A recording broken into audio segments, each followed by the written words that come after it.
প্রিয় দর্শক, স্বাগত আমাদের নিয়মিত সাপ্তাহিক আয়োজন চায়না বুলেটিনে।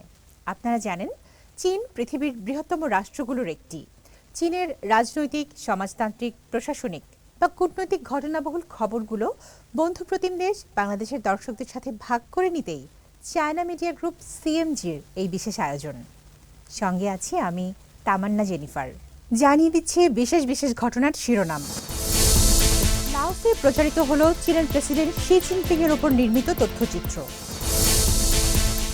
চীনের ভাইস প্রেসিডেন্টের সঙ্গে ব্রিটিশ পররাষ্ট্রমন্ত্রীর বৈঠক, সম্পর্ক জোরদারে গুরুত্বারোপ। চীন ব্রাজিল সম্পর্ক আরও গভীর করতে প্রস্তুত বেইজিং, বললেন ওয়াং ই। জাতিসংঘ সাধারণ পরিষদের সভাপতি নির্বাচিত হয় ডক্টর খলিলুর রহমানকে চীনের অভিনন্দন। মঙ্গলবার ভিয়েন্তিয়ানে চায়না মিডিয়া গ্রুপ সিএমজি এবং লাওস জনগণের বিপ্লবী দলের কেন্দ্রীয় প্রচার বিভাগের যৌথ উদ্যোগে শি জিনপিংয়ের সাংস্কৃতিক সম্বন্ধ এবং দ্য হেরিটেজ গার্ডিয়ান সহ কয়েকটি চীনা তথ্যচিত্রের সম্প্রচার শুরু হয়েছে। এই উপলক্ষে অভিনন্দন বার্তা পাঠিয়েছেন লাওস জনগণের বিপ্লবী দলের কেন্দ্রীয় কমিটির সাধারণ সম্পাদক ও দেশটির প্রেসিডেন্ট থংলুন সিসৌলিথ। অভিনন্দন বার্তায় থংলুন জানান, শি জিনপিংয়ের সাংস্কৃতিক সম্বন্ধ তথ্যচিত্র চীনা দার্শনিক চিন্তাধারার প্রতিফলন, সাংস্কৃতিক উত্তরাধিকার সংরক্ষণে তার গুরুত্ব, দেশ প্রশাসনের দূরদর্শী ভাবনা এবং দেশপ্রেমী আবেগের প্রতিফলন। এদিকে তথ্যচিত্র দ্য হেরিটেজ গার্ডিয়ানে সাংস্কৃতিক উত্তরাধিকার ও উন্নয়ন বিষয়ে প্রেসিডেন্টের গভীর উদ্বেগ তুলে ধরা হয়েছে। বার্তায় থংলুন বলেন, তথ্যচিত্রগুলো লাওসকে অর্থনৈতিক ও সামাজিক উন্নয়নের পাশাপাশি তার জাতীয় সংস্কৃতিকে এগিয়ে নিয়ে যাওয়ার এক অনন্য উদাহরণ। চলতি বছরের জানুয়ারিতে চীন ও যুক্তরাজ্যের শীর্ষ নেতারা দীর্ঘমেয়াদী ও স্থিতিশীল অংশীদারত্ব জোরদারে একমত হন।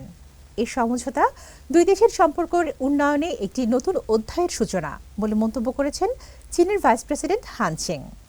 মঙ্গলবার বেইজিংয়ে যুক্তরাজ্যের পররাষ্ট্রমন্ত্রী ইভেট কুপারের সাথে বৈঠকে তিনি একথা বলেন। হান চেং বলেন, দুই দেশের সম্পর্কের উন্নয়ন উভয় দেশের জনগণের স্বার্থের সঙ্গে সামঞ্জস্যপূর্ণ। তাই উভয় পক্ষের উচিত বড় রাষ্ট্র হিসেবে দায়িত্ব পালন করা, কৌশলগত যোগাযোগ জোরদার করা এবং ইতিবাচক সম্পর্কের গতি ধরে রাখা।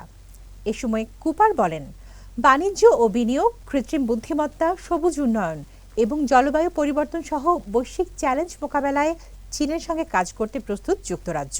লাতিন আমেরিকা ও ক্যারিবীয় দেশগুলো, বিশেষ করে ব্রাজিলের সাথে সম্পর্ক জোরদারে আগ্রহী চীন বলে জানিয়েছেন চীনের কমিউনিস্ট পার্টির কেন্দ্রীয় কমিটির রাজনৈতিক ব্যুরোর সদস্য এবং দেশটির পররাষ্ট্রমন্ত্রী ওয়াং ই। সোমবার বেইজিংয়ে ব্রাজিলের পররাষ্ট্রমন্ত্রী মাউরো ভিয়েরার সাথে পঞ্চম চীন ব্রাজিল পররাষ্ট্রমন্ত্রী পর্যায়ের সংলাপ চলাকালে এই মন্তব্য করেন তিনি। ওয়াং বলেন, দুই দেশের শীর্ষ নেতাদের কৌশলগত দিক নির্দেশনায় চীন ব্রাজিল সম্পর্ক কৌশলগত গুরুত্ব অর্জন করছে। দুই দেশের মধ্যে বাস্তব সহযোগিতা বিভিন্ন ক্ষেত্রে বৃদ্ধি পেয়েছে এবং জনগণের মধ্যে সম্পর্ক আরও ঘনিষ্ঠ হয়েছে। অন্যদিকে ভিয়েরার বলেন, ব্রাজিল সব সময় এক চীন নীতি অনুসরণ করবে এবং চীনের সঙ্গে কৌশলগত আস্থা আরও জোরদার করতে প্রস্তুত।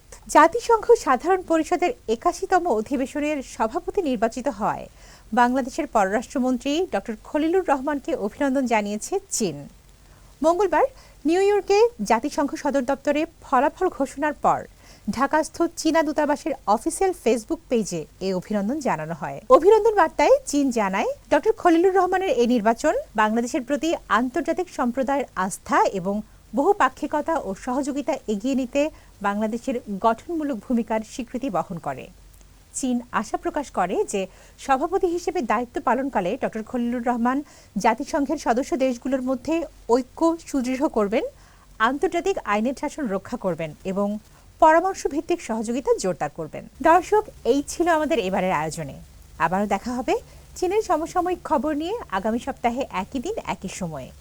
অনুষ্ঠানটি সামাজিক যোগাযোগ মাধ্যমে দেখতে ভিজিট করুন www.facebook.com/cmg বাংলা এবং ইউটিউব চ্যানেল সিএমজি বাংলা। দেখার আমন্ত্রণ। চাই চিয়েন।